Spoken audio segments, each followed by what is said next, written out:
We are very pleased with the set of results. In 2009, we had a great set of results, and we thought they would be quite difficult to beat.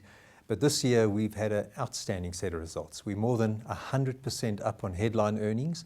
But other than that, it's been an all-round great performance. So we've had an increase in export sales, we've had an increase in production, and then with the earnings coming through at over 100%, we're very pleased with that. Your production was up 3% to 43.3 million tonnes for 2010. What kind of levels can we expect, given that your target is sitting at 50 million tonnes? No, the target of 50 million tonnes is planned to be reached in 2013. So just to take you a small step back, we had two tranches of expansion. One was to expand the Sishen mine with the jig plant up to 13 million tonnes. We did exactly that in 2010. Our next expansion comes from the Kolomela mine, which is very nicely on track and on budget to deliver first production in the first half of 2012, and then full production of 9 million tonnes in 2013. And that'll take us then over the 50 million tonne. What production levels can we expect for 2011? We've guided this year that we expect the volume to be stable. So we've now ramped up the Sishen mine, as we said, in 2010, and the next expansion is from 2012. So 2011, we expect the volumes to remain pretty stable. There have been issues before with Transnet lines and the railway systems with regards to Sishen lines in particular. When can we expect full resolution on that front? Look, in 2010, Transnet had a 5% increase in the amount of volume that was railed from the Sishen mine. So overall, I think we're fairly pleased with the Transnet volume. We did have Transnet had some problems during the year with the strike and some big derailments in the year, but in the final quarter of the year they had an outstanding performance. So all round, actually, Transnet didn't do too badly. And then in the next 2 years, we actually expect some additional capacity from Transnet. And if that comes through, then we should be able to see a little bit more export volumes, notwithstanding the fact that the production will remain stable because we have some stock at the mine. So if we see some extra volumes coming through, then we may have a little bit of upside on the export sales. Would you be in a position or perhaps consider managing your own infrastructure? It would certainly be a consideration, but I don't think that's currently part of the scheme of the operating model of Transnet. And so it's much more, I think, at the moment for us to be working with Transnet to be able to make sure that we can handle the existing volumes. And then also we as industry, both the iron ore and the manganese producers, are working with Transnet to now already look at the following expansion.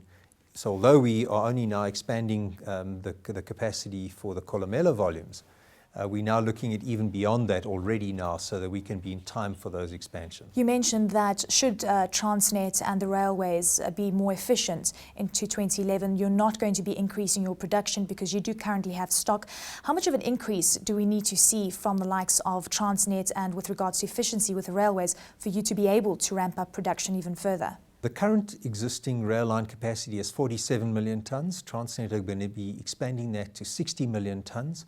Of that 13 million tonne expansion by 2012, we expect to get 9 million tonnes of that expansion, and that's for the volume that we need for the Kolomela mine. With regards to the export markets and also the seaborne iron ore demand as well, that has been up quite significantly. When you look at China and their new 5-year plan, they are all about energy efficiency, which means that they're not going to be producing as much iron ore into 2011. And obviously that places Kumba Iron Ore in a great position to take part of that market.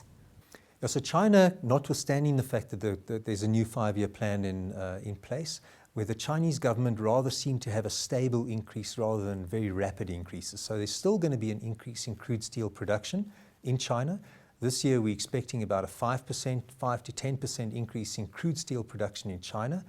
Domestic production of iron ore in China, we're not expecting to see China produce more from domestically, and therefore we're expecting the demand for iron ore to come from the seaborne market.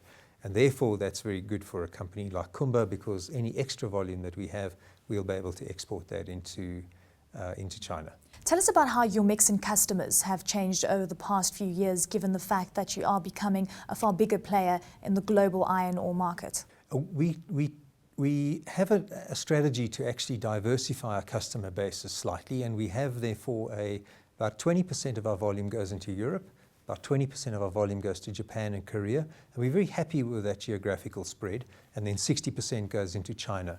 as we see the new mine coming on board, Kolomela mine, the majority of that production will actually go into China. So percentage-wise, then that will increase, but we're not looking to decrease the amount of volume that we send into our more traditional markets. You've objected to the decision by the Department of Mineral Resources to grant prospecting rights to Imperial Crown Trading with regards to the Sishen iron ore mine. Clearly, this has been one of the biggest issues that has been facing the likes of Kumba Iron Ore. ArcelorMittal has also come in and said they're willing to buy ICT. Obviously, things have gotten more complicated. What kind of scenarios have you placed on the table with regards to this issue, and when can we expect resolution? Sure, I think it's important to remember we've got actually two big issues here. The one is the arbitration with AMSA, and that's really to determine whether or not the contract supply agreement that we had in place for AMSA, whether that still remains going forward, not because they did not convert their 21% mineral rights. So that's the one issue. And the second issue is the matter that we have before the High Court, and that is whether the DMR were entitled to grant a prospecting right to ICT. So those are the two big issues.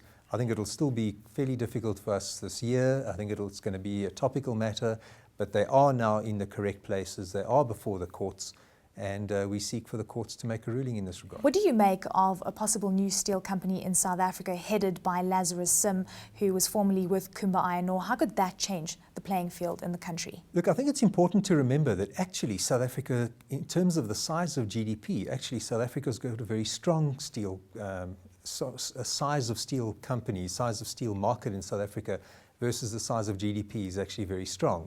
So whether or not there's capacity for another steel producer in South Africa, and certainly another large steel producer in South Africa, remains to be seen. But if there's additional steel company in South Africa, I mean, it doesn't really make too much difference for us.